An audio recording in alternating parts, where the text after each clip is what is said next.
नमस्कार. आता सायलीला समजलेलं आहे की अश्विन आणि प्रिया लग्न करत आहेत. ते ऐकून अर्जुनला आणि सायलीला मोठा धक्काच बसतो. आता सायली म्हणते नाही नाही, काही झालं तर प्रिया ही सुभेदारांची सून होता कामा नये. जर ती सुभेदारांची सून झाली तर ती नक्कीच सुभेदारांच्या अब्रूचे धिंडवडे काढणार. त्यासाठी मी तिला या घरची पायरीसुद्धा चढू देणार नाही. ती सुभेदारांची सून होण्याच्या लायकीचीच नाही आहे. आता मला अश्विन भाऊजींसमोरच तिचा खरा चेहरा आणला पाहिजे. आता लगेच सायली ही अश्विनच्या रूममध्ये जाते. अश्विन म्हणतो, तू कशाला आली आहेस इथे? आत्ताच्या आत्ता बाहेर हो. तेव्हा सायली म्हणते, एक मिनिट अश्विन भाऊजी, मला फक्त तुमच्याशी बोलायचं आहे. मला फक्त थोडा वेळ द्या. जर तुम्हाला पटत असेल तर तुम्ही ऐका, नाही तर सोडून द्या. तेव्हा अश्विन म्हणतो, लवकर बोल, माझ्याकडे वेळ नाही आहे. ज्या दिवशी एकदा आपल्याकडे प्रिया आली होती त्या दिवशी घरात तिने सगळ्यात चुकीच्या गोष्टी केल्या होत्या आणि आळ माझ्यावर घातला होता. पण हे सगळं तिनेच केलं होतं.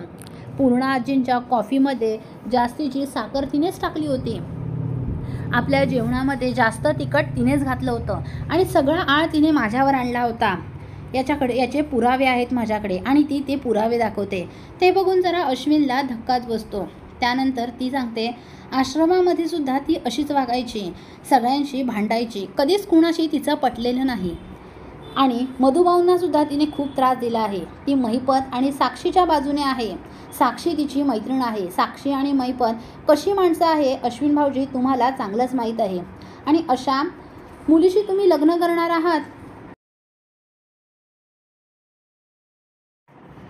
बघा, मला तरी वाटतंय तुम्ही अशा मुलीशी लग्न करू नये. ज्या मुलीला तुमच्या सख्ख्या भावाने दोनदा नाकारला आहे त्या मुलीशी तुम्ही लग्न करणार? बघा ती मुलगी काय लायकीची असेल, कशी असेल, म्हणून तुमच्या सख्ख्या भावाने तिला नाकारलं याचाच विचार करा.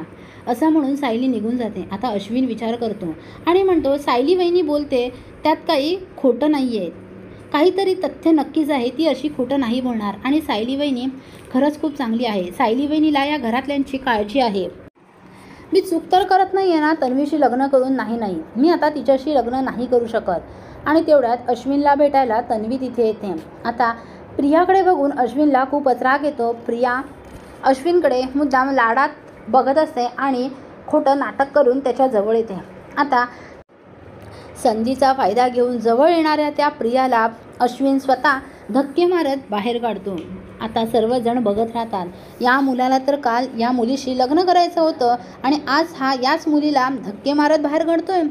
प्रियाला सुद्धा काही समजत नाही. सायली ही मस्त मोठ्या इशाऱ्याने हसत प्रियाकडे बघत असते. प्रिया रागाने तिच्याकडे बघत असते. प्रिया म्हणते, झालं म्हणजे हिने माझ्या प्लॅनवर पाणी फिरवलं. हिनेच नक्की काहीतरी केलं असणार. हिनेच या मूर्ख मुलाचे कान भरले असणार.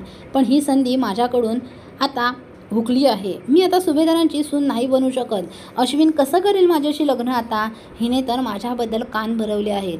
तर आता सायलीने अश्विनला प्रियाचा खरा चेहरा दाखवून अश्विनचे डोळे उघडले आहेत.